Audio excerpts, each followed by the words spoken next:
Hey, everybody. Know Nothing's podcast. Welcome. Number 47. 47. We're almost to the half-century mark. Yep. Well, say it takes 100 shows to get some traction, so maybe we're halfway to some traction, right? Yeah, maybe.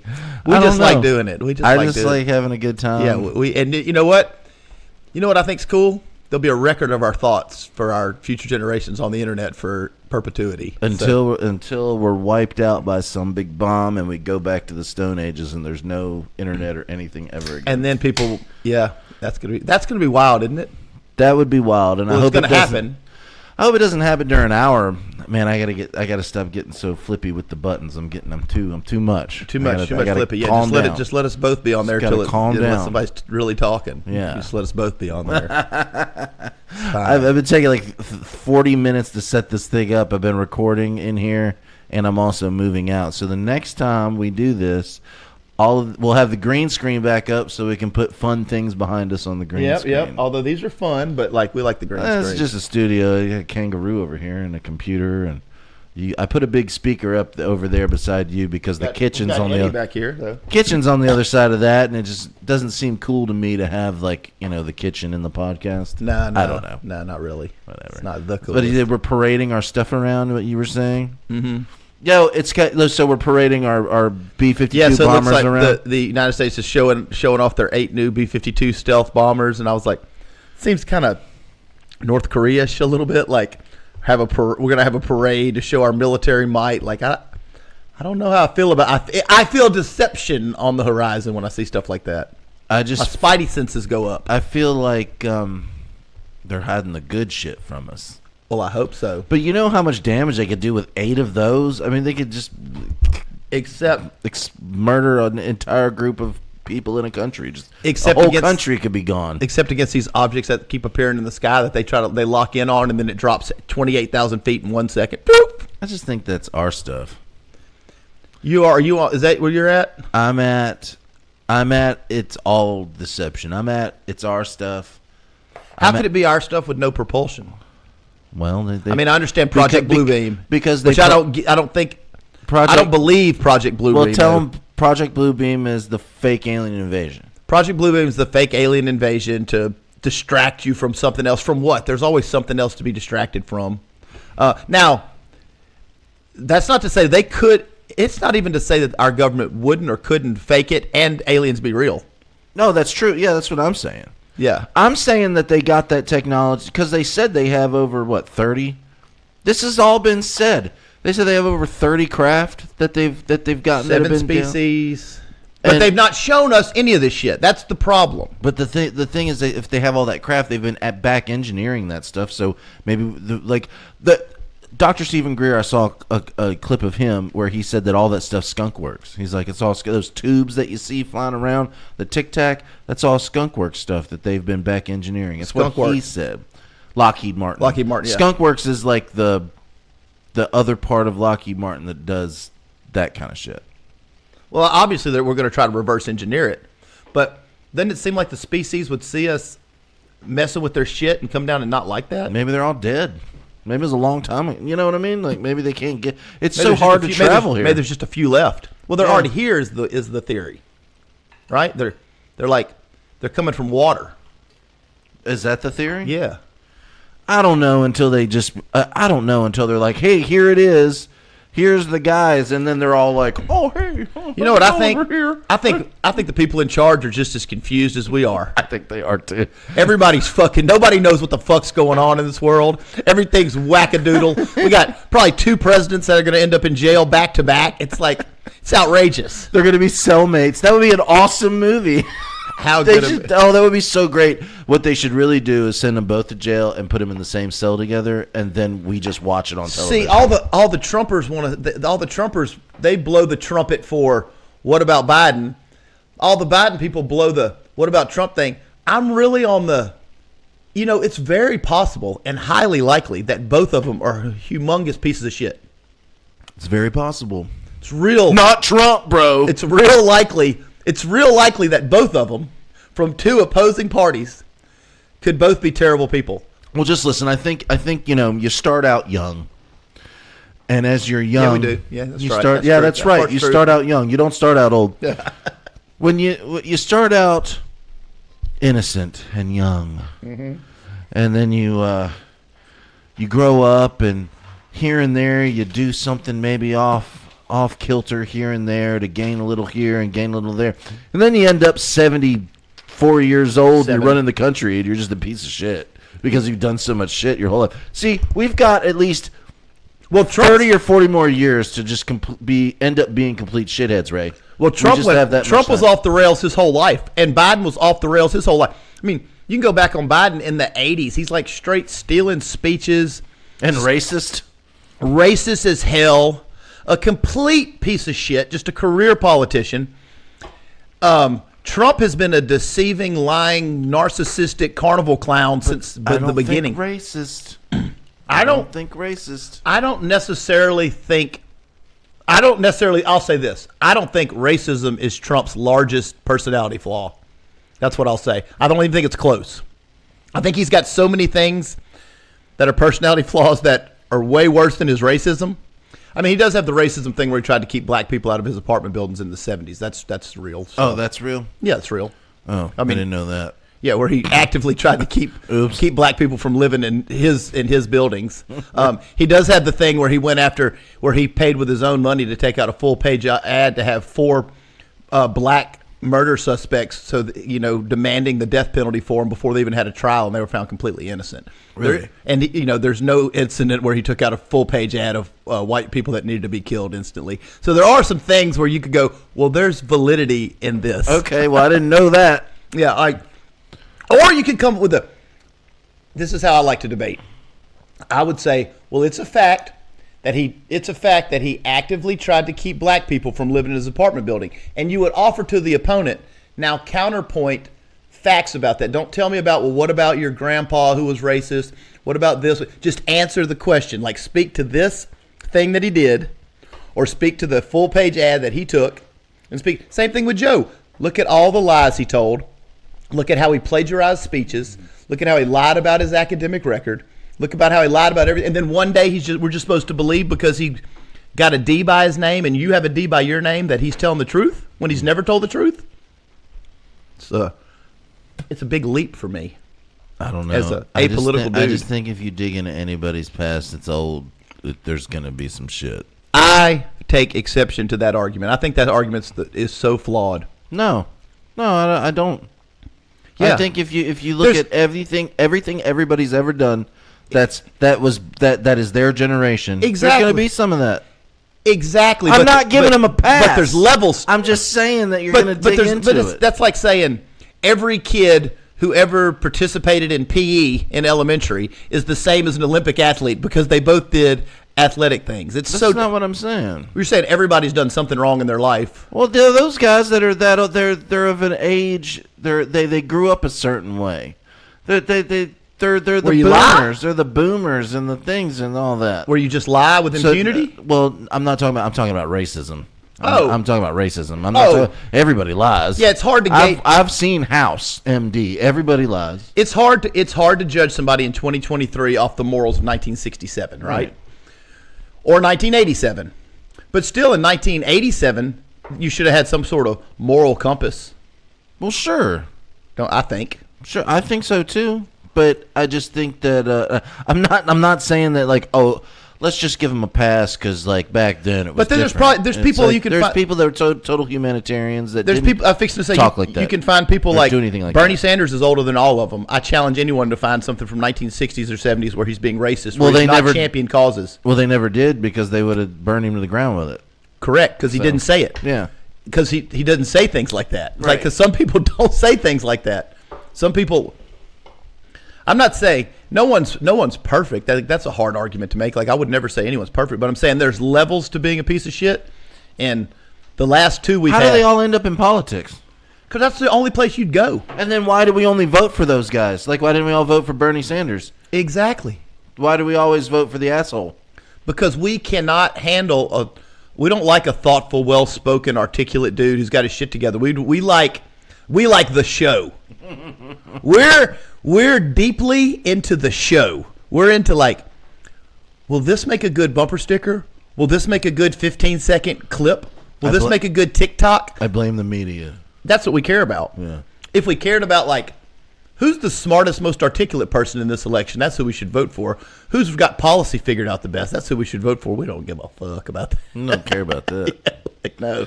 We want to know who's going to be yelling at who at the debate. Like, and then the guy that's the loudest is going to be like, yeah, that guy. We're like, funny. my guy called a guy on your team a fat pig, so my guy rules. My guy's great. So Reminds me of high school.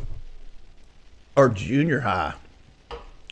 Yeah. Now he's he calls Mike Pence Whittle. Widdle. What? Whittle Mike Pence. Whittle. Because Mike Pence wouldn't overturn the election. Whittle. Yeah. On January 6th, when Mike Pence had no authority to overturn the election, and Trump was pushing him to, he wouldn't. Whittle Mike Pence. And why do we go? And then everybody on that side attacks Mike Pence, the one guy with integrity. The one dude with integrity that's like, no, I'm not doing that. I'm going to do what I took an oath to. How do we always end up on politics? I hate politics. Because it's just such a fabric of our society. It has nothing to do with me every day. Yeah, it does. It does, but I choose to ignore it. I know. I would choose to ignore it because there's only so many space stories. You know what I did today? What? I got up. I bought me a kettlebell. Oh, good. From On It. Yeah. I got one of those primal kettlebells, like one of the. They have like chimps and apes and. Mm-hmm. I didn't go for a heavy one at first because somebody told me don't get a heavy kettlebell and do like a 24 kettlebell pounder workout. It'll put you down. Yeah. Oh, it will. So I got the second lightest one. I can't remember what it is, but I did like 30-minute. I woke up this morning and did like a 30-minute kettlebell workout on YouTube. How to get the blood pumping? My heart. I had my watch up. My heart was beating like fast. I was sweating. It was awesome. I'm totally into the kettlebell workout every morning. My buddy does a kettlebell workout every day, and he has a room in his house where he does it. The other day, threw the kettlebell through the wall. I'm doing his. Oh, he did. He's working out like in between the legs. Like, And his hands were. There's one where you switch hands in midair, like when you grab it and do it, and you like pulling with your his hands were sweating. Your legs. It released it. It went through his wall. Oh God, I'm doing it in front of the television. I like let it go, and it would go through the TV. No, but then after I got done with the kettlebell, I was all hot. I was like sweating. I was hot. It was awesome. It was a great workout. I burned like 300 calories or something, like over 300 calories. That's pretty good. But so then I went and I got a bunch of ice. And took your ice bath? I took my ice plunge. Tell us about it. The ice plunge is great. I love it. I love the ice plunge because, like, for some reason, you know when you get up in the morning and you go work out, then you're, like, ready for the day and you, like, do things that you probably wouldn't have. Like, I can be lazy, and if I just noticed that, like, when I work out, I end up being more productive the rest of the day after 100%. I work out. 100%.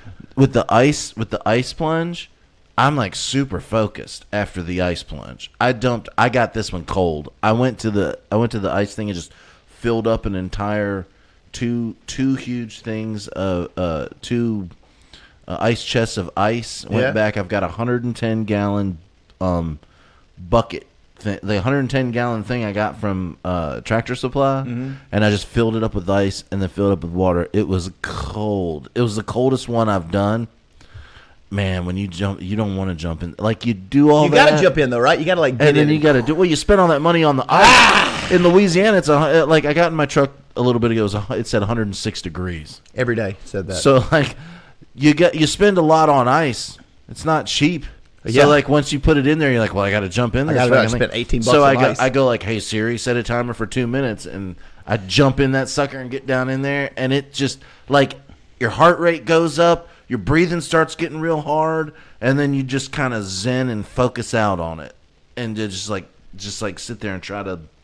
You just get through it. I went for over 4 minutes in it, and it was probably not to go over like 10, right? Yeah, I know. Like hypothermia that sets in. And shit, hypothermia. But I went for like 4 minutes, and then I got out, and then your like core temperature is lowered for a while.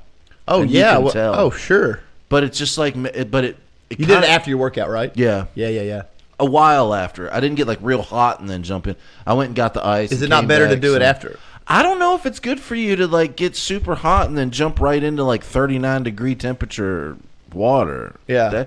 Is that good for you or not? I was by myself. I didn't want to like jump in it and have a heart attack or something. I mean, I know that like right after football practice and stuff, like athlete or basketball practice, They do? athletes just jump right in. Like 30-something degree. Oh yeah, the ice bath's ready when you're done with practice. Well, and I'm not an athlete, but but you're starting. You got a kettlebell now. I got a kettlebell So, now. I mean, you're- well, I've also got Olympic bumper weights and an Olympic bar coming. I'm just start working out at my house. Oh, I'll have to come With over all and get that, some yeah. lifts in. How much weights you buy?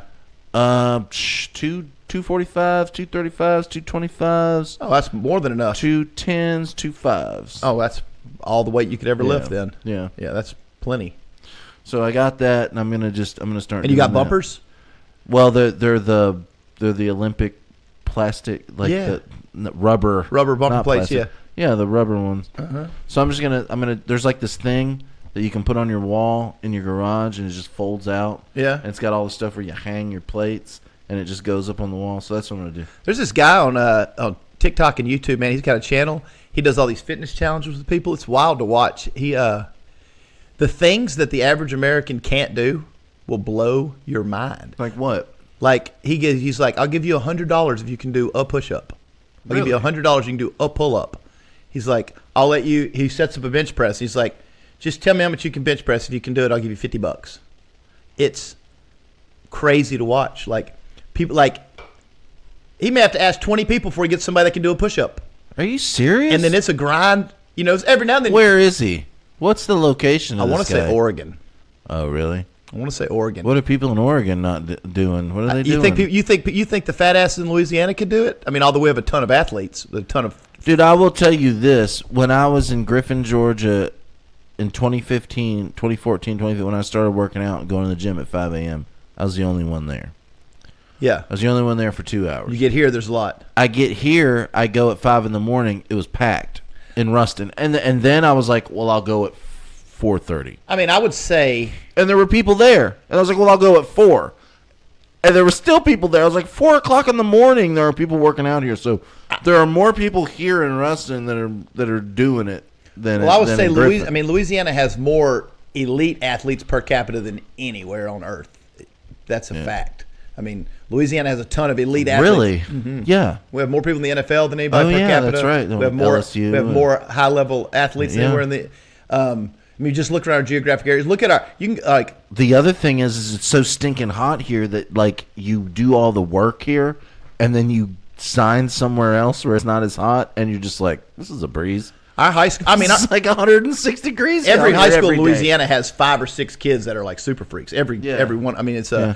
But yeah, it's amazing to watch that stuff, and just people like they'll go and somebody just be like, I don't know. I mean, he obviously tries to pick people that aren't like workout people, which is almost everyone. Right, though. he probably wouldn't like single us out walking down the street to be like, do a push up or a pull up, because I could do a push up or a pull up. He does sometimes. He'll get somebody that's relatively fit, and they're like, okay. Well, what if I was come up to you and I was like, well, how much can you bench? I'll give you $50 if you No, can he bench gives. it. So he gives you that. What he does is gives you $1 for every pound. So you say the number, and if you do it, he gives you that much money. So if you say 230, he gives you $230. If you can do it right now, just be like 235. I would just do a number I would be super comfortable with. Like, Yeah. but What are you super comfortable with right now? right now, gosh, like I did 225 the other day. like I'm gonna like it's good. There's money on the line. I'm gonna get the money, and I know I'm gonna get this rep. I would say 3? no, hell No? no. You're not doing 305? No, sir. I was maybe a year ago. You know, it takes so much work and focus to do over 300. 255, 260. That's good. 255, 260, I would say. Yeah, I know I can do that, and I'm going to get this money. Like first rep out of the gate. Yeah, I'm good. That's how it makes you do it. No Right warm-up. now, me being where I'm at, I would do 225, and that'd be it. And like then you'd get $225 because I I know know I I can can do. do I can do 225. 250. I would be iffy on 270. I know I can't do. I'm trying to get back to 300. Right. Man, that's a lot of work. Fuck, it's a lot of work. God, it's a lot of work. And I'm I did 46. it. I've got a video I'm of me. 46. I've got a video of me doing 305.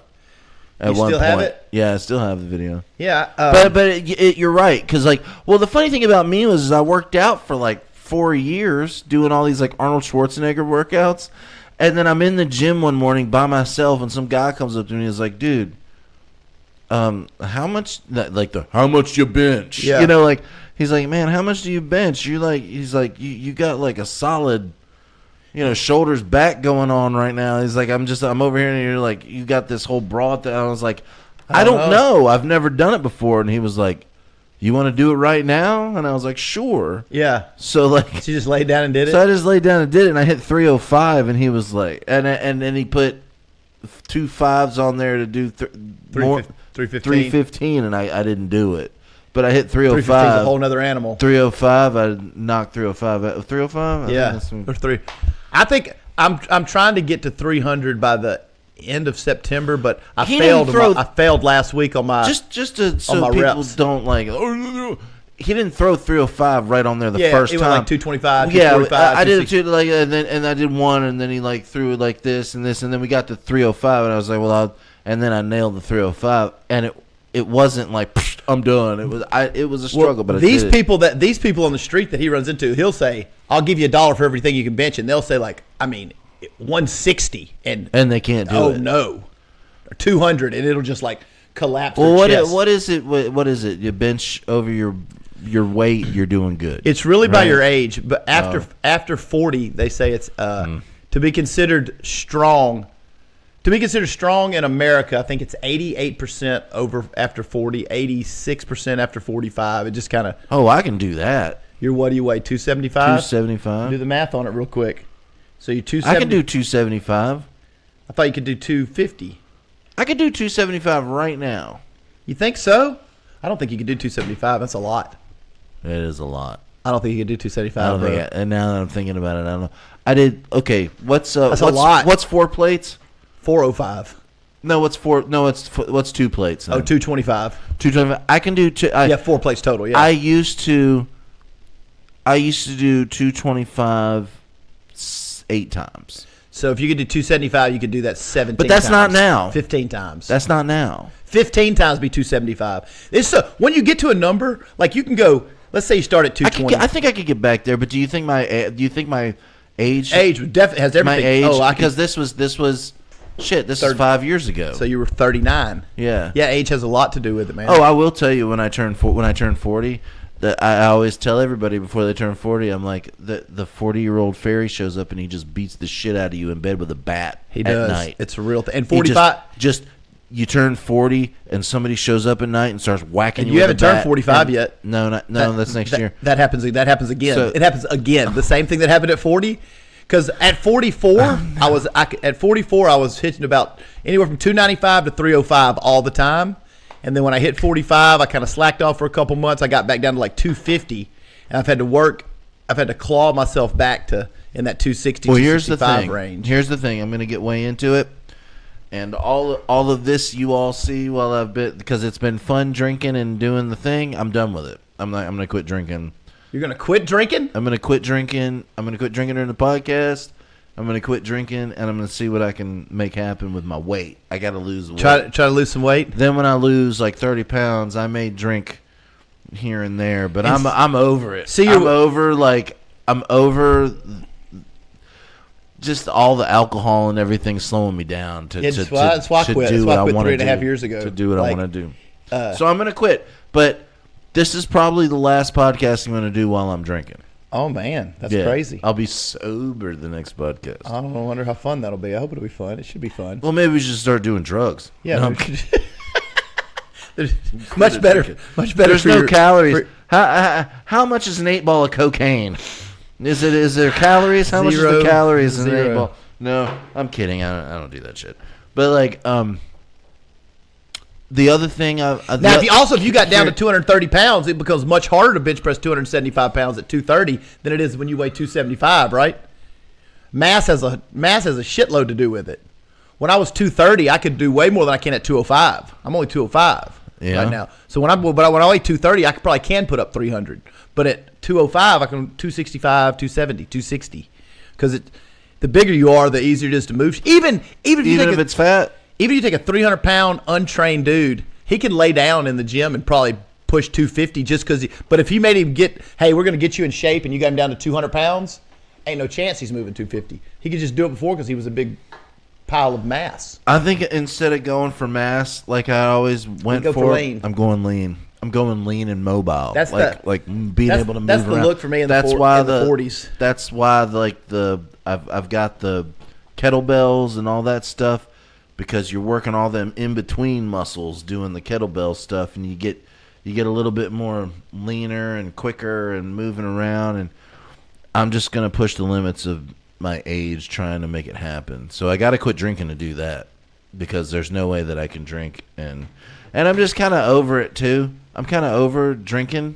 Yeah. Do you ever get? I got over bored. 3.5 I'm bored of. I'm bored 3.5 years ago. I just quit drinking because you drink and you don't like catch a buzz or get drunk. It feels terrible the next day. I'm over it. Just hungover for nothing. Yeah, I'm over it. Well, so what happened to me was in the gym. I had plateaued out with all my lifts, bench, squat, deadlift. That's when I was doing all three. And I was talking to somebody who's really, really in good shape, and I was like, man, I just can't. I'm just not getting any stronger. And he's like, well, do you drink? And I was like, well, yeah. He goes, well, that's it. He goes, you just plateaued. Yeah, every time you're going home drinking, he goes, you're staying in relatively decent shape, but you're not getting any gains. And I was like, oh, what if there's? I thought about it for about a week, and I was like, I'm going to try quit drinking. I quit. So I'm going to quit for a month. So then it turned into 42 months or something. Mm-hmm. So because you feel so much better. Because I haven't drank every day for the past 3 weeks. I've been going for days without even having a beer or anything. And I wake up in the morning and I feel awesome. But on top of that, I've also been taking a lot of supplements too. Yeah. But I know that like not drinking is like the huge factor. That's the one. That's the one. But the supplements I'm taking are like those On It supplements day and night, and they are awesome. And then not drinking and taking, like, because you don't want to drink and then buy $120 supplements. Yeah, and just like you're spending $120 on nothing. Yeah, doesn't mean that like I'm not going to enjoy like a nice bourbon or something every now and then. Like, well, I was stuck at like 230. I'd gone from 277. I'd gotten down to 230. I got stuck at 230. My lifts had just gone to where my natural strength was, and then it just stopped. And then I quit drinking. Dropped 25 pounds like in a month, and then all my lifts went up. Really? And all my muscle tone went up, and everything just went up. I was like, well, that's cool. That's me after this podcast. I was like, well, that's a lot better. I'm done. And then after a month went by, I was like, well, I'll start drinking again after a month. After a month, I was like, I don't really have a desire to drink. And then 2 months went by, I was like, after 3 months, you're like, drinking's almost repulsive to me. Now it's been 3.5 years. And it's repulsive. I don't even think about I don't even look at it. Like, well, the thing doesn't sound like, appealing to me. The day I sat here and I wrote my song, I Sold My Soul for Middle Management, I didn't have a single drink.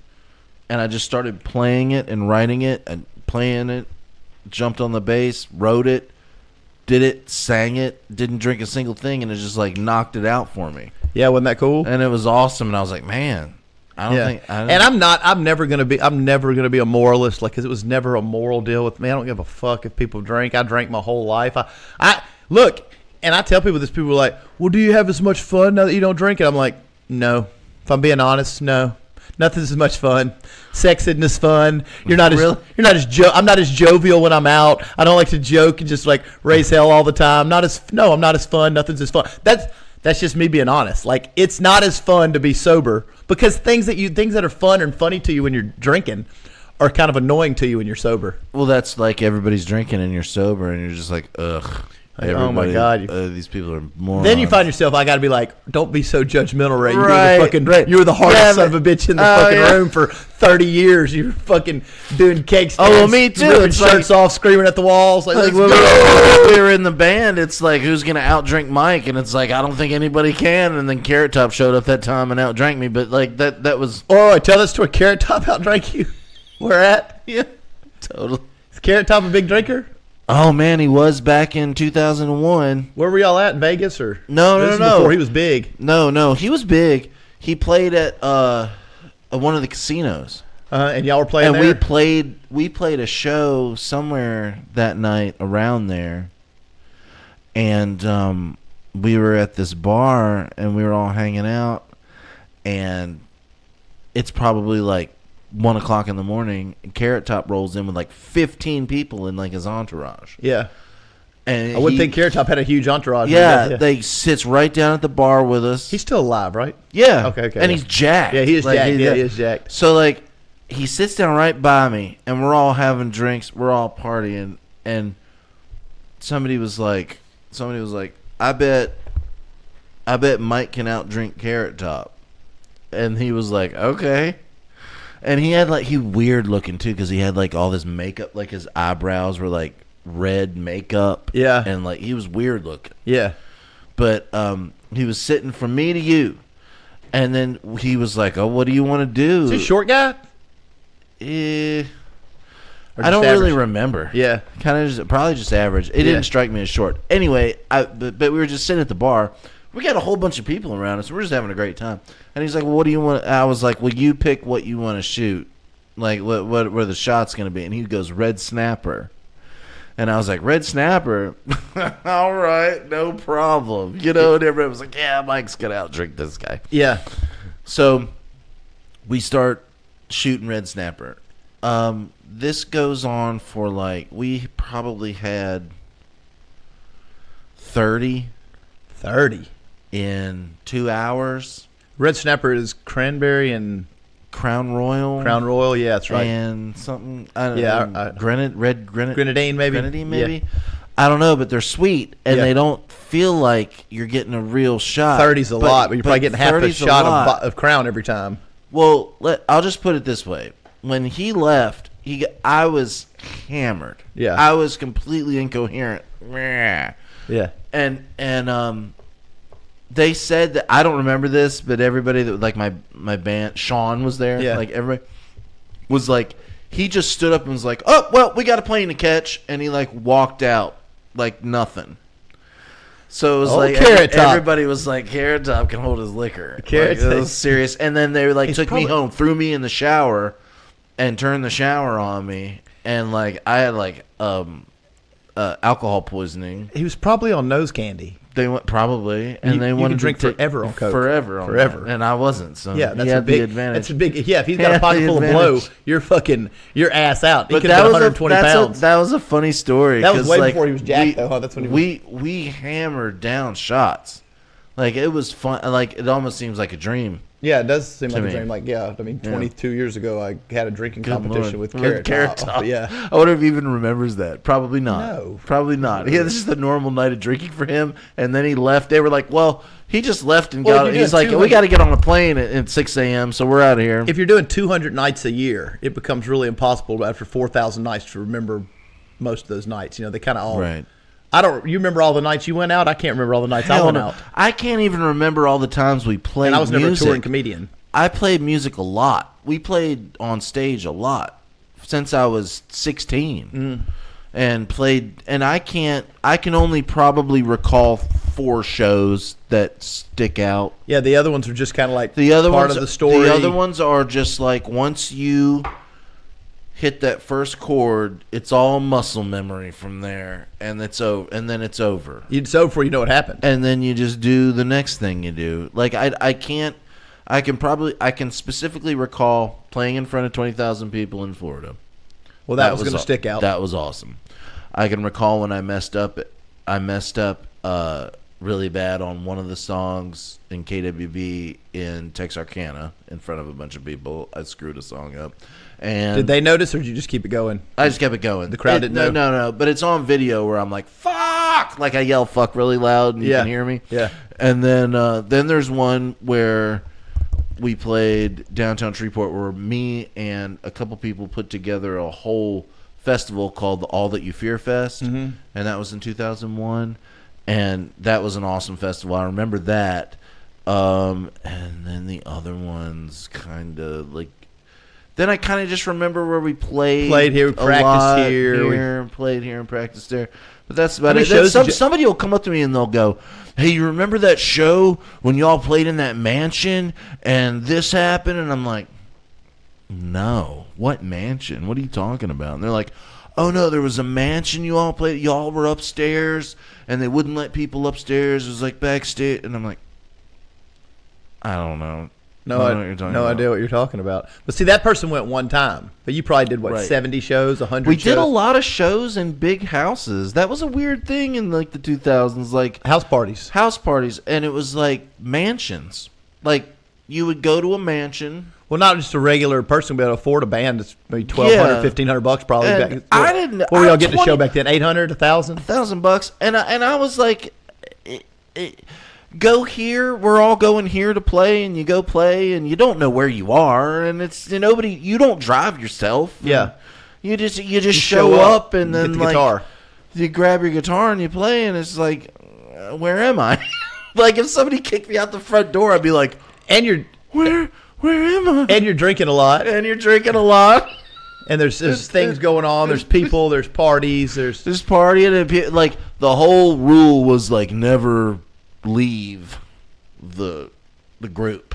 Like, don't ever like go somewhere and then people are like, hey, come to our party after the thing. And it's like, nah, bro. Unless everybody goes. Unless everybody went. The whole everybody. Yeah. Like Big Red, our was that your security? Our security guys, all that is like, don't leave. Yeah. Don't do that. So, but we did play a lot of weird, big, huge. I remember playing. I don't know what to say this. I remember playing a show. 20 years, whatever it is, the statute of limitations. Well, it was Sean. Sean in our last one, he played a song. Mm-hmm. But he was the lead singer in KWB, and we were playing in some mansion somewhere, and we were upstairs, and I walk in a room, and he's banging some girl against the wall, and I was on the phone. It was 2001, so I guess I was on the phone. No, you probably the flip phone, I was on the phone. Yeah, it was funny because I was like, oh, sorry, and then because I walked out and Big Red was standing there blocking the door, but he let me in. Yeah. It's me. Right. So I go out and I sit on the couch. Well, they come out and she sits down and she starts talking some serious shit. She just starts talking shit because she just banged the lead singer of our band, so she feels like she's cool now. She's top shit. Yeah. And I was like, hey man, come here, kick her out of here. Yeah. And Big Red walks over. His hands are as big as my head, and he goes, you gotta go. And this girl looks at Sean, and she's like, Sean. And Sean goes like this. And he kicked her ass out. What was she talking shit about? I don't know. Just she was just annoying me. You just didn't like her vibe. Yeah, her vibe was all off after that. Yeah, vibes are off here. Shit. Vibes are off. And so we're about to play. So the funny part about that whole story is when we were playing on stage, where was she? Gone. Front and center. Oh. Yeah, awesome. Yeah. I thought she got kicked out. No, we kicked her out of the backstage. Oh, area. okay, yeah. No, but she was front and center while the show was going on. Yeah. Because, she's going to be. That's how it works. That's how it is. And it's funny that I wonder who that is, and she probably is married and has someone's mom. Kids now, and she's somebody's mom. She has grown kids right now. She's somebody's mom now. Well, everybody's somebody's mom and somebody's dad. I mean, that probably did some shit they don't want their kids to. I have a lot of shit that I wouldn't want my kids to see video of me doing. Let's see. You don't? I wasn't really terrible on the road. There wasn't a whole lot that I did. I witnessed a lot, and I didn't really participate a whole lot in all what was going on because I don't know. It just I just didn't. Yeah. I wasn't into, well, there's other things. I wasn't into smoking weed. I was into drinking. I drank. I mean, I lost all of our money one time. Doing what? I put all of our money, our touring money, in behind the counter of a bar. Uh-huh. And somebody stole it. Why would you do that? Because the guy told me I could put it all there. How much was it? There was a gun in there too. They took the gun? No. Just the cash? Just the cash. I guess they figured if they took the gun, it would be super serious, but they just took the cash. How much was it? That was a lot. We were in the middle. We were touring. Was it in 10,000? No. It was a couple $1,000. Yeah. Which was a lot because we were using it on the road. I mean, fuck yeah, it's a lot on tour. It costs every dollar you have to be on tour. It was our cash for whatever, food, drinks, yeah. But yeah, so I did that. Then we went through we called the police the next day before we left to go to the next town, and this was in Arkansas somewhere. And then we jumped in we jumped in the thing and found the bag. In a trash can. Okay. So it was like a bartender somebody had to steal. Yeah, one of the bartenders fucking stole it. Yeah. Like stole it, threw it in the trash out back. Like this is what they did. How pissed was the band at you? Cause Pretty pissed. yeah, Pretty pissed. But don't let me handle the money. I'm getting hammered after. It was like this is what happened. Why not put it in the van? We played a show. We went to the hotel. Okay, put it in the hotel. Or are we all leaving out the hotel? Right. We hadn't gotten to the hotel. We did the show, then went to the hotel. And we're sitting at the hotel, and I was like, "Oh, I left the money at the bar." And we went back, and it was gone. I'm a moron. Oh yeah, that's stupid. Y'all like left you put the money back there, then got drunk, then left. Mm-hmm. That's the story.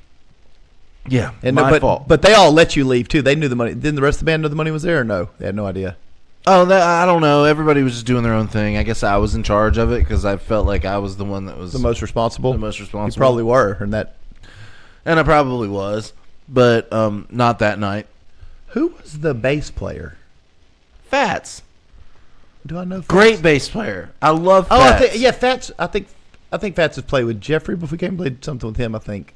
And maybe they were doing some like stuff in there. They were doing some stuff outside in his studio, like just playing around. I think that was Fats. Well, Fats he's like blonde hair. I think so. I just remember seeing it on live on Facebook. Tattoo of Fats across the stomach right here. Is he fat? No, but he tours. He does merch and stuff and tours around with bands like the big bands. Okay, and like runs like all the backstage stuff and everything. That's what he does now. Gotcha. Fats is cool. Man, I love Fats. You talked to him lately? Fats. I talk to him every now and then. That's cool. I always want to get together and do stuff with him, but he's always on the road. Well, they got to come off the road sometimes. But who's he touring with now? He never really talks about it. He always kind of just says like, "Oh, I'm here at this amphitheater," but he doesn't really say who he's with. He must do whoever. It's whatever the company that he's with. Just does whatever bands. Whatever bands. Yeah. Gotcha. So, but he never really says like what band it is. But I know he's been like, there's been like a lot of '80s bands that are big, and then like other bands and stuff. You gonna do any Hinkle shows? When I get the album done, maybe. If I can find people to play. I mean, I can't play all the instruments. Well, it's easy enough to learn. You could probably get it in a week. You could probably get people to learn it, right? It's good pop punk. Easy? Well, it's easy. The hardest part probably would be the drum. I'm not saying it's easy. I'm saying, but if you were a country artist, I'd be saying the same thing. Like, well, country music is not industrial metal. Like, I mean, you can learn it like in a week or two. No, yeah, you could totally. A musician, a great musician. Like I said, the hardest part would be the drums. Yeah. Punk drums are hard. Yeah. They're hard. Like, you got to have, like... There's nothing easy about any music, but I'm saying it's learnable. That should have been a better word, learnable. It's learnable, but the punk... Like, I would have to specifically find someone that played punk drums. Yeah. I can't play the drums and do everything else. So... Maybe you could be a... You could... Just me. Drum, sing. Just press play. Have a bass over here. Press play, and I'll play. I'm playing the bass. That's what I want to do. That's why I did this project. Was I'll play the bass. Bass and sing. Bass. So you just need a guitar player and drummer. Just need a guitar player and drummer. Make it happen. Yeah. I think I could. Do some fun shows, man. I think those shows would be fun, but not here. I don't know where I'd play them. Nobody likes punk music here. Play in New Orleans. New Orleans would be cool. You could play Sundown though. You get a crowd. People have fun. I don't know. I'm not really into it. Yeah. Not here. Not in Ruston. Go to New Orleans. Go to Austin. I go to New Orleans. Houston. Go to Austin. I go to those places and play. Yeah, go to Houston. Go to Dallas. It'd be fun. I really want to sell that song to like some show or something. I sold my soul to middle management. That's kind of why I wrote it. Have you tried to sell it? Well, no. I used to have a little bit of an in on those things, and like for end of movie credit songs and things like that, I used to have kind of an in on that, but I don't anymore. But just got to find a publicist, right? That song would be perfect for like a. But a publicist, that's what they do. They go out publicist would go find it. They would shop it around. Yeah, I could do that. How much would you take for it? $10,000? I'll take anything for it. $50? No, not $50. I mean, I'd take $5,000 for it. Yeah, but like, here's the thing: like, if you're like, if say somebody picked up a song that they put in the beginning of their show and it was syndicated, you get paid every time it gets played. Mm-hmm. That's just right. So you if it was like the Big Bang Theory song, or like what was it, the Rembrandts. I'll be there for you. Is that the Rembrandts From Friends? from Friends? God, they must have probably made more money on that than any of their other music. Well, obviously the more popular something is, like that you're going to I'm not saying my song's that great. I'm just saying it's quirky enough to be something. Yeah, you like get in that. something. You get involved with something like Friends or something that's just supersonic. It's like lightning in a bottle. like Yeah. Lemmy from Motorhead. He did an interview one time and he's like I played music for 45 years. I wrote like 290 songs. He's like, I wrote 3 songs for Ozzy. He said I made 100 times the amount of money on those 3 songs that I did the rest of my 45-year Whole career. life. Yeah. He's like, isn't that fucking stupid? It's crazy. But it's not about money. No, It's not about money. art's not for sure. Art's not about money. Where art meets, but there is money involved. So there's money involved. But when art meets the business side of that, it's a very weird thing. Yeah. Whenever you're because the business people care about business, they don't care about creative shit. They don't care about creative shit. And then when the business creatives people don't really care about business want to shit. tell you how to do your thing, makes you say more fuck you. Like you're just like fuck you. Yeah. It's like don't tell me how to create. You're a numbers dude. Shut the fuck up. Yeah. Because that's right. Whenever creativity meets money and the corporate side of stuff, it's so fucking lame. Lame-o. It's so lame. Like it's just like in the 90s when all of a sudden you get Pearl Jam, you get you can do every decade, you can whatever was popular then, and then all of a sudden you get 100 copycat bands that are being obviously produced by like a music guy, and it's like, well, this is not authentic art, this is bullshit. Yeah, it's like some guys sitting in an office. Grab a flannel. Okay, everybody grab flannel shirts. All right, now can you go here on the share on the hay? Yeah. Okay, you kind of do it. You're pretty good at it. So then even then they get bands that are original. And they say, "Do you want to sign a record deal?" Well, I need you to sound like this more. Well, in the 80s they did it. It was. Well, I always have there's a theory that I have that are called ABC bands. So you got your A bands, Motley Crue, Quiet Riot, Van Halen. Quiet Riot, Van Halen. Saying that that was going to be my next example on that. Okay, yeah. So then ABC. Yeah. Then you got in the 90s. Well, that's your A's, and then you had all your B's and C's. Then you had all your B's and C's that copied those 3 different flavors. Because those were unique when they came. When Quiet Riot, Van Halen, and Motley Crue came out, it was unique. Unique. Yeah. So then you had like you know who the band was from the 80s, 90s is Guns N' Roses. Mm-hmm. They were Guns N' Roses. They were Guns N' Roses. That's it. Street band. Nobody else. Street band. Nobody else could sound like Guns N' Roses, or look like them, or have their attitude, because it was legitimate. It was legit. It was legitimate. Right. So they carried over into the 90s, and they were a powerhouse, just like Metallica. Just like Metallica has always been. Yep. Metallica every decade pushes through. Yep. Even their new shit's awesome. Yep. You listening to that? It's great. Oh God, it's so great. Here's the thing. So ABC bands in the 90s.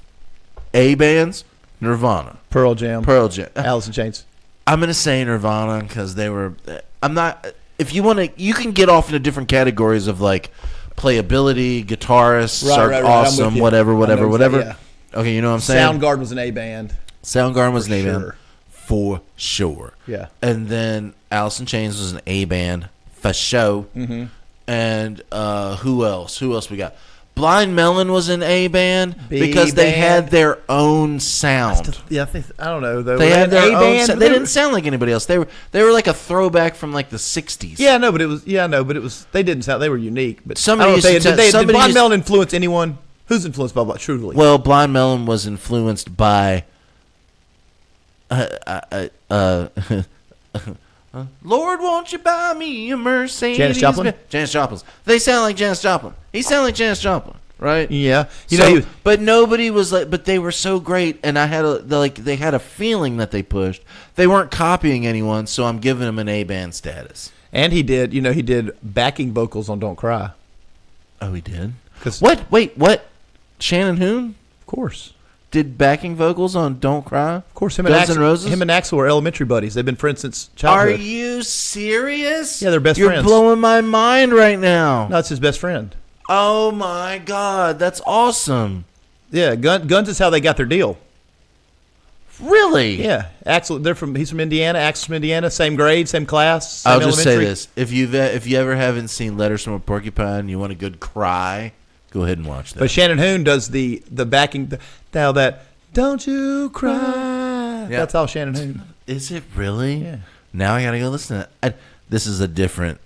This is a different Timeline. Yeah, it's a different timeline.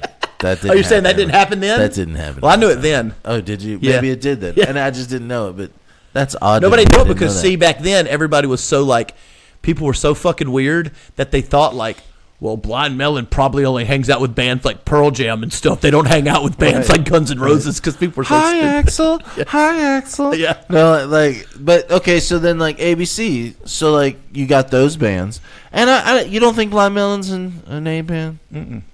No, but they didn't sound like. Who did they anybody else. influence? But they didn't. Oh, okay. I know.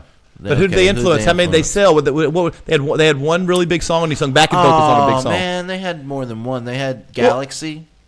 Okay. I'm going home in my Galaxy. Go find I don't 20 Think, well, then what about Guns N' Roses? Because nobody really sounded like Guns N' Roses after that. But everyone wanted to, just like no one sounded like Led Zeppelin or Black Sabbath, but everyone wanted to.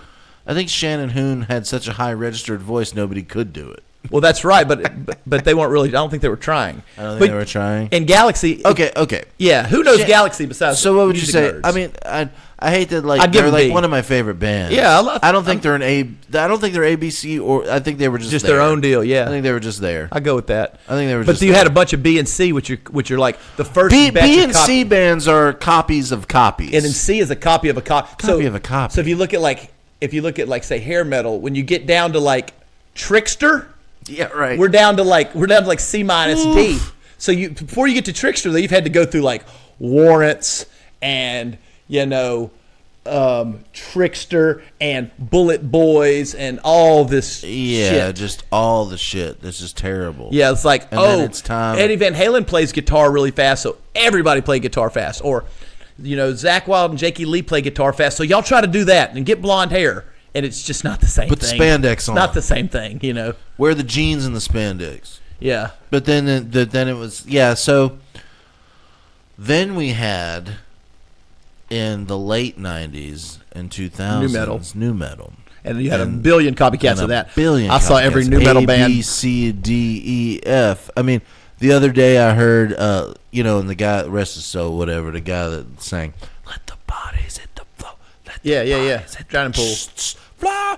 I saw it with the original singer right when it came out, and then I saw it with the new singer. Those guys, I listened to that, and I'm just like, that song is a complete ripoff of a Godsmack song. Which one? But, all he does is, like, he uses the wah pedal to the just like Godsmack. Yeah. And I was like, well, that's just Godsmack. Well, at some point there can only be so many originators. Then there has to be a group of copycats, which is your Right. B. And that's why your B bands are usually solid. Right. It's when you get to the C's where you start going, this is about to fade out. It's about to run its course. When you get to that, when you start having a bunch of C bands being successful, that genre is about to phase on out. Who was an A band that kind of, I don't know if they got overlooked. I think maybe they did an A band and all that 2000 stuff. And because they came in the late 90s was the denial left you all alone. Yeah. Those guys. Who is that? They're from Atlanta. Oh my gosh. Yeah, I can't even think of their. They had the song "Bitch" in the like late 90s. Cry like a bitch. No, that was Godsmack. Not that one. That was about Nikki Sixx. But they're yeah. I can't even. And it's a terrible song. It's a terrible. I can't even think. Okay, song. I gotta look it up. I gotta look it up real quick. All right, look it up. Denial. It was one of my faves, and it's completely. I didn't take enough Alpha Brain today, I guess. Oh, Seven Dust. I don't have to finish. Oh yeah, Seven Dust is awesome. Seven Dust was straight up A-list band, and I think got overlooked by a lot of people. Oh, for sure. They just came out with another album too. But they've been steadily putting out albums. Seven for a Dust long is time. good. I've seen Seven Dust like 5 times. They're really good. And I couldn't think of it. really And I good. couldn't think of it. I've seen think- so many fucking bands that I forget all of them that I've seen. I've seen a lot of Tool, and it's always great. And I just don't like the way Maynard fronts a band. really, Hate but it. he's in the back. Hate it. You hate It's fucking that? terrible. Why? It's fucking garbage. Why? Own your shit. Own that fucking No, stage. man. Get that fucking introverted shit No, out of I here. love that introverted. I like his introverted shit. It's weird. It is weird. It's not cool. It's not captivating. It's not cool. And I like Tool. Well, the new album, he barely sings on it. There's a look. I've seen Tool live 4 times, and I think their music's amazing. Yeah. And I think they don't put on a good show. Like, besides the lasers, once you Really? get over the lasers and stuff. Yeah. I mean, where's the front man? Like, where is the front man? Like, I like a front man, dude. I like somebody that I want somebody like owning that shit, like standing there like a general. Right. That's just my shit. Like, yeah, that's weird. I don't like. I respect your opinion, but like I really dug every time I saw him. I love Tool. When I say that, it blows people's mind. When I say, they're like, "Oh my God, Tool's." I'm like, just hear me out. I'm not saying they're not amazing. I'm saying I've seen all the great frontmen, and like and I know he's not trying to be a great frontman. He's like the anti-hero, right? I'm like, I don't give a shit up. You know, that's their whole deal. Is like, I'm too cool to be out front being cool, right? Like, my cool is that I'm not cool. That's like that. I get it. Like, I get the whole aesthetic that you're going for. I just don't. How long do you want to go with this? Because I gotta use the bathroom. Okay. We can keep going for a while. Just gotta go piss. I just gotta take a pee. Well, we're gonna go do it. We'll take this off before we end. We'll finish this up. Yeah. So, I'm a Tool. Hey, I'm a big. Greatest frontman of all time. Oh, we'll go. We'll do that when you get back. Are we going best frontman or best singer? Frontman. Nothing to do with singing. Yes. Okay, cool. Then I can. Oh, we can do both. Yeah, I'll do both. I love this topic. But you're gonna be way better at it than me. I can do these type of topics, and I can do bass, drums, guitar. I could do that all day. You want to go top 5, top 10, or top 3? Top 3. Top 3, and we're doing frontmen and then singers. Frontmen and singers. Okay. Right. I'm gonna try not to destroy the studio as I come back through here. So right now we're doing frontmen. So I'll start with Frontmen, not singers. So I will start with number 3.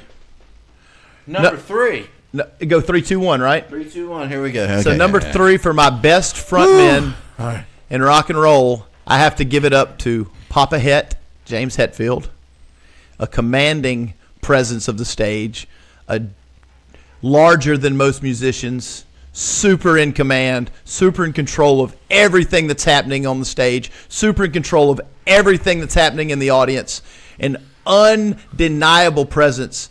I guess I've seen Metallica 6 times. They were actually my first real, what I would call my first real rock show in the Superdome with Guns N' Roses. But I've seen them enough to feel comfortable in saying that James Hetfield is the 3rd greatest frontman, not singer, of all time. My number 2 frontman, not singer, I have to give the nod to Ozzy Osbourne. Absolutely. I have never seen anyone more capable of telling his audience, like, take all your clothes off, stab yourself in the eye with a fork, and run out the door, and believing that every single person in there would do it. Without question, without exception. He will not end up on my greatest singer list, but he does have the most unique and distinctive voice in rock and roll. No one sounds like Ozzy. Is he traditionally a great singer? I say no, he is not. Is he a great frontman? It is fucking undisputable that he is amazing. I've watched other frontmen stand side stage and marvel at his crowd control. Really? When he does this, it's 80,000 rise. When he does this, it's louder.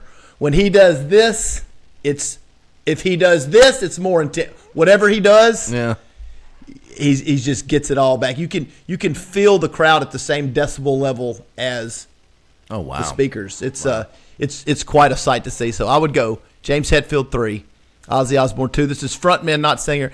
And number 1, I have to give to the Golden God, Robert Plant.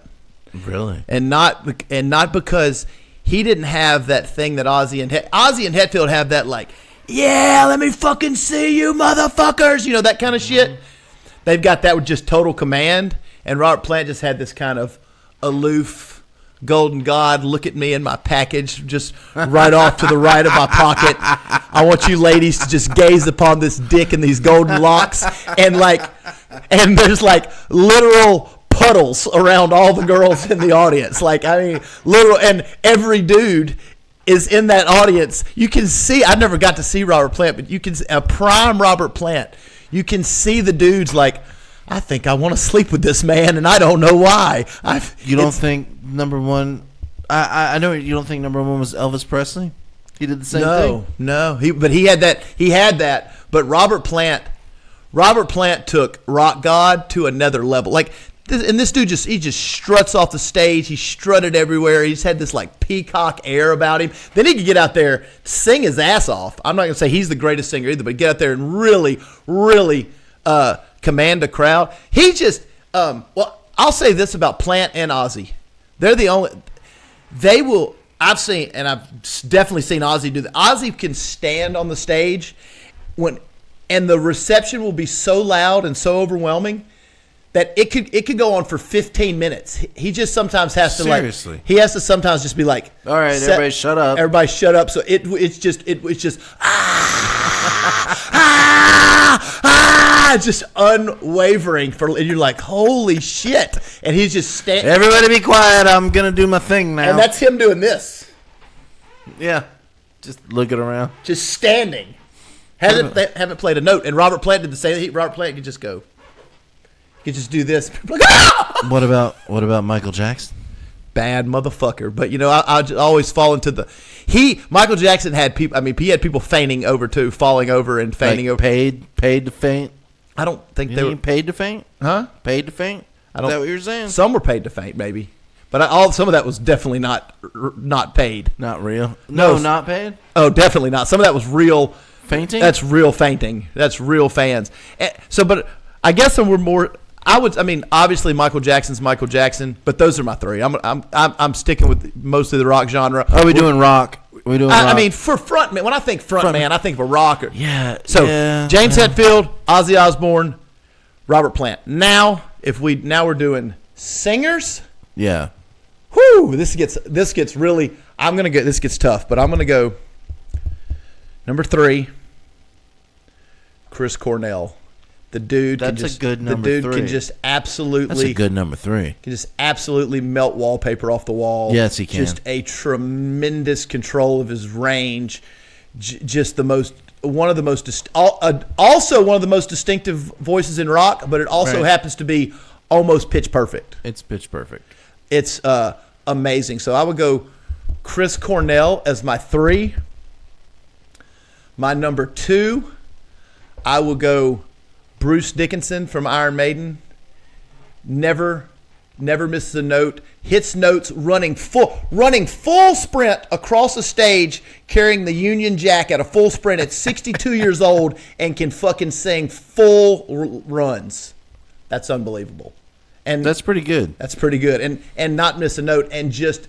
Because you just told me at 45, I'm going to get another visit from the 45 back and guy. He's 65, and let's not forget he just flew the plane to wherever they're playing. Then he got off the stage, and he's not jogging. Well, this guy's unreal. He's not jogging. If he flew the plane too. He flew the plane, fronted the band. Flew the plane. He's their pilot. Dude, that's so crazy. This guy's a super. But if you don't, I don't think you're probably not a big Iron Maiden fan. I don't know how big of an Iron, but if you listen to Bruce Dickinson sing, he is. Well, you got to throw me a list. Throw me something to listen to. Hallowed be thy name. Yeah. Just go listen. Remember, I wasn't allowed to listen to a lot of stuff. Like Iron Maiden, I just kind of in my brain already like put in there as like, you see Eddie? That looks demonic. So there wasn't any buying that. I'll shoot you like 5 Iron Maiden songs to listen to, and you listen to them, and then you'd be like, yeah, that dude's the real deal Holyfield. I'll send it to you after the show. Or I can just do it now. Go listen to Hallowed Be Thy Name. Let everybody that doesn't listen to him know. Hallowed Be Thy Name. Seventh Son of a Seventh Son. Number of the Beast, Heard that. Run to the Hills, and Phantom of the Opera. Yeah. You can just listen. Put on any Iron Maiden album and just listen to it. But what's unbelievable is that, as good as it sounds on the album, when you go see Iron Maiden live, even in his 60s, it sounds just amazing. like that. It is impeccable. Who's number one? Number one is undisputed in my mind, and I'll die on this hill. Ronald James Pandova or Ronnie James Dio. Dio? Dio is the most. You watch. You go to YouTube and watch like these professional opera singers that have never heard rock music or listen to it, and they'll do reviews and stuff. Watch their reviews on Dio. They're live. They're absolutely jaws on the floor. Like, really, this motherfucker is off the charts. Incredible. His control and command, and it's effortless. I saw him with Sabbath, and the dude is in like 4-inch platform heels, fucking blouse. He's 4'11", just fucking prances out there, and just it is the most unbelievable thing I've ever seen. You know what? The next show I should sing Dio by Tenacious D. Oh yeah. So Dio. Oh, and let's think about this. Okay, so Dio starts in the 50s in 1955 in a doo-wop band. A doo-wop band. Yeah, Ronnie Dio and the Nice. Prophets. Nice. Ronnie and the Redcaps. Ronnie and the Redcaps. Then Ronnie Dio and the Prophets. Then he's in the 60s in like a oo-doo-wop-bop-boo, that type of like dance kind of. Yeah, he's doing that style of music. Then he's in Elf, which is or the Electric Elves, which later became Elf, which is a fucking unbelievable band. They're playing with Deep Purple, playing to 50,000 people. They have a nice 4-year run. Then Richie Blackmore recruits him to be in Rainbow. He's in one of the biggest bands in the world during that time in the 70s. His 5-year run with Rainbow makes 2 albums that are in the Hall of Fame. One of the albums was on Kerrang's list as the greatest hard rock album ever written, and I almost agree. Rainbow Rising belongs in the Smithsonian. I've never listened to any of these albums. And None.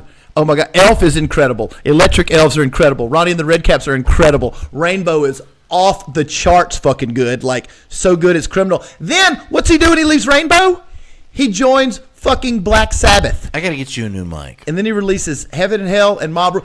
Then after he gets tired of Black Sabbath, he creates the band Dio and gives us 25 years of masterpiece albums. The dude is unfuckwithable. Really? And I think, and almost every musician, or most of them, they have a hard time coming up with a different answer. Because you could say a different answer, but then if somebody played you 2 hours of just all of Dio's catalog, which is immense, you're like, well, yeah, that's remarkable. I can't do that.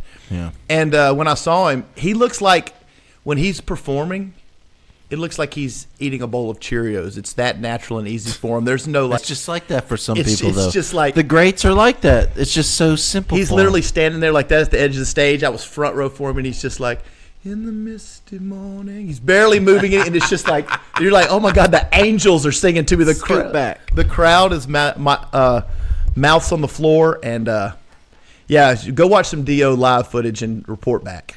I will do that. I'm gonna do that. Yeah, I know you will. I'll send you some.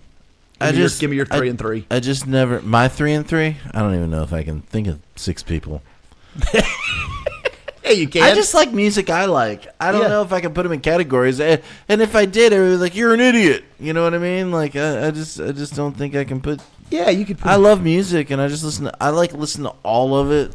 Yeah, me too. By me saying that Ronnie James Dio You're very passionate about it, and like, I don't think I'm that passionate about like who my top 3 singers or top 3 frontmen are. Sure, you have to be.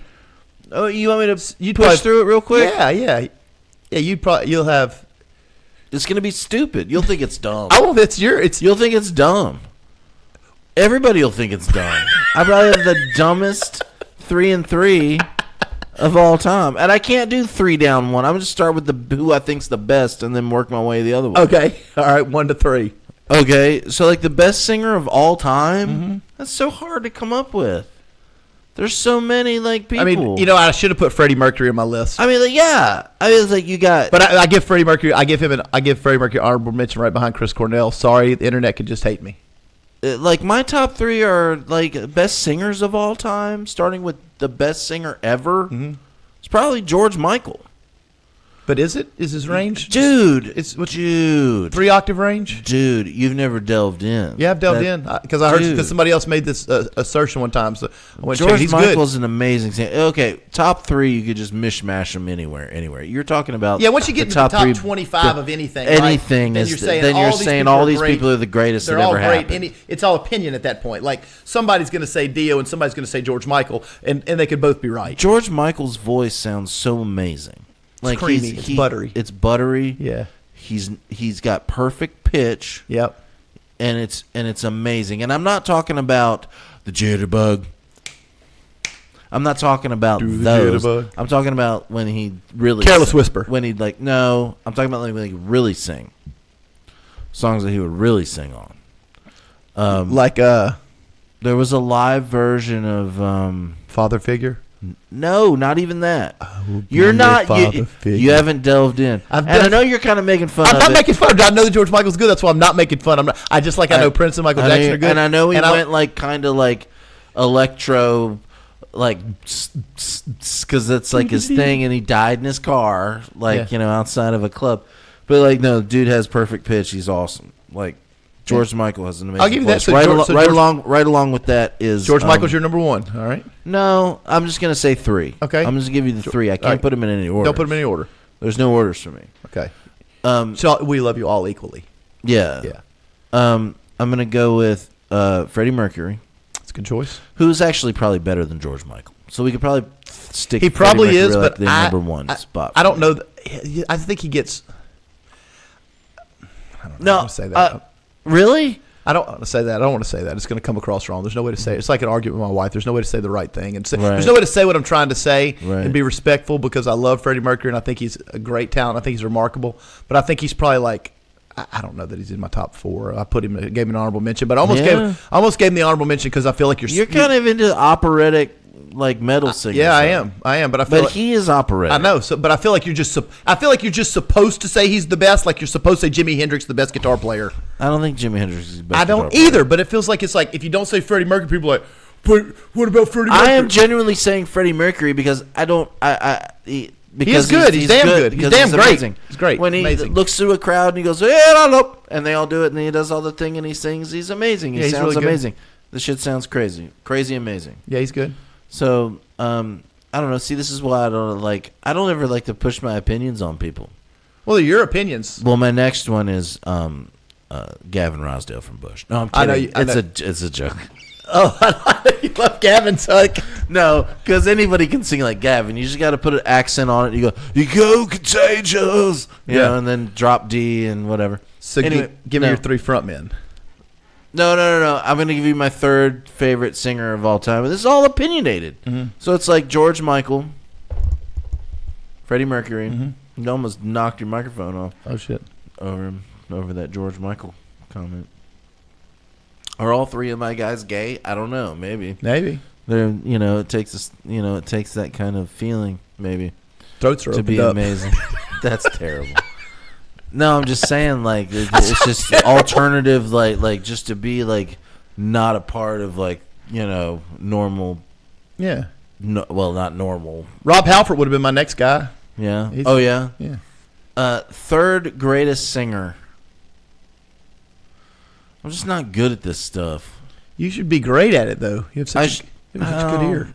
I don't. I mean, but you hadn't listened to you do kind of like listen to what you listened to, and that's like your world is in. Yeah. But you don't listen to George Michael a bunch, and that. No, I do. Do you? I listen to George Michael all the time. Yeah. Okay. I even listen to I listen to all the bubblegum stuff. I listen to all this bubblegum stuff too. It's great. It's great music. That's all I'm saying. This is really good music. That's fair. I started listening to a lot of Taylor Swift too. I like it. Ever since I got into the Swiftie, I'm listening to all that. Not none of the country sound stuff because I hate country music for some reason. I'm sorry. I just don't like country music. It's fine. That's like my thing. Like if I was to anybody that was my friend, or if I was ever like date a girl and like all she listens to country music, I wouldn't date her. Just can't get in the car with you anymore. I can't do it. I couldn't ride in the car with you. Yeah. if you put country music on every time. I would want to jump out of the car. I'm with that. And I'm I mean, sorry, I like country. I just don't like it. And there's no politics involved in it. There's nothing. I hate it. There shouldn't be politics involved in music. It'd be like if I got in the car every time and you want to play Pavarotti every time, and I'm like, I can't listen to this shit. Get old. I don't want to hear it. So who's the third? Pavarotti. Pavarotti? No. The third.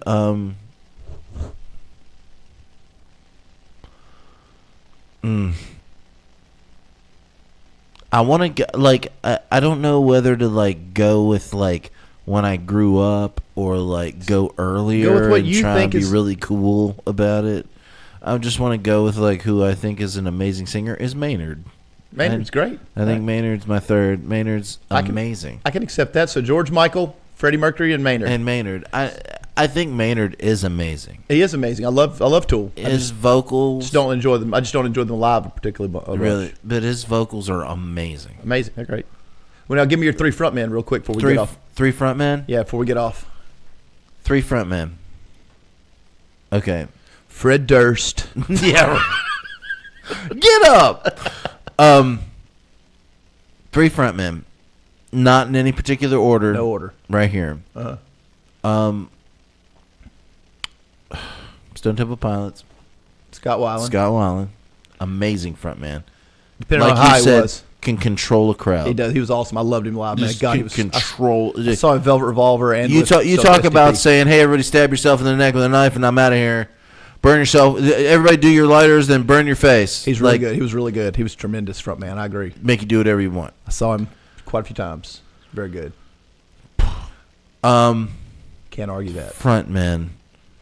I mean, I could argue that, but I'd give him. But he's definitely in the conversation. I think David Lee Roth was a great frontman. Oh, DLR's a bang. Dude.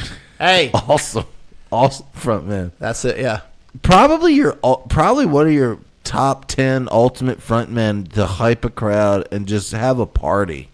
yeah, David Lee Roth. and definitely not a singer. Definitely not a singer. More of a talker. More bullshit. But frontman. But he would too. What a front If man. you try to chirp and be like, "I'll be fucking your girlfriend later, pal." Yeah, right. Like he would just, yeah. Just straight up frontman. David Lee Roth. Yeah, that's a good one. That's a good one. That's an easily overlooked one for me. I shouldn't have, but I still would have had. He still wouldn't have topped any of my three. But We'll go with Ronnie Radke. yeah, Yeah, Falling in Reverse. It's a Right. great frontman. he is. People love him. But People love They love. Ronnie. Do they? Let me just before we get off here. Let me ask you this: do they love him? Oh, he's not the greatest. He's just the They one love I'm him thinking enough of to- right now. He's would- the one that I like right now. Yeah, I love Ronnie Radke. Could he be put in a conversation for the top three for anybody if we were really making a list? No. because your band would be bigger if you were a top. If you were in the conversation, No, but for the times and right now, Yeah, Ronnie he's- Radke's so fun. he's fine. He's fun. He's a fun friend. He's fine. Like it's just like Honda Accords. I are had good. I had to throw something in there that was off the wall. Honda Accords are good cars, but if somebody was like, "What's the greatest car ever built?" I wouldn't say Honda Ronnie Accord. Radke. He's the Honda Accord. He's really good and capable, and I like him. He does make really great. He is a great front man, and he also does have really great choruses. He's like, he has these All right. great singing lines. Ronnie too. Radke. No, not Ronnie Radke. That's ridiculous. Yeah, That's ridiculous. It's ridiculous. That's ridiculous. David Of Lee- all the people, so yeah, David Lee Roth, you can't put David Lee Roth and Ronnie Radke in this. Scott thing. Weiland, David Lee Roth, and then somebody else. The ground rule should be they've had to at least get their band elevated to a 10 million album status. Minimum 10 million albums. I would say, okay. One of my favorite singers of all time, Eddie Vedder. It's a great. Eddie front Vedder's man. a good front man. It's a great front man. He's got that cool kind of just natural control. He's got that He'll climb on shit hang from the fucking and rafters. hang from the rafters. Yeah. Eddie Vedder's a great front man. I like that pick. Well, there you have it. That's it. That's our list. We hope we'll cause some controversy on the internet with it. We'll be posting that today. We'll post all that up today. Sounds good. Later, guys. All right, bye. Bye. Now I want to show you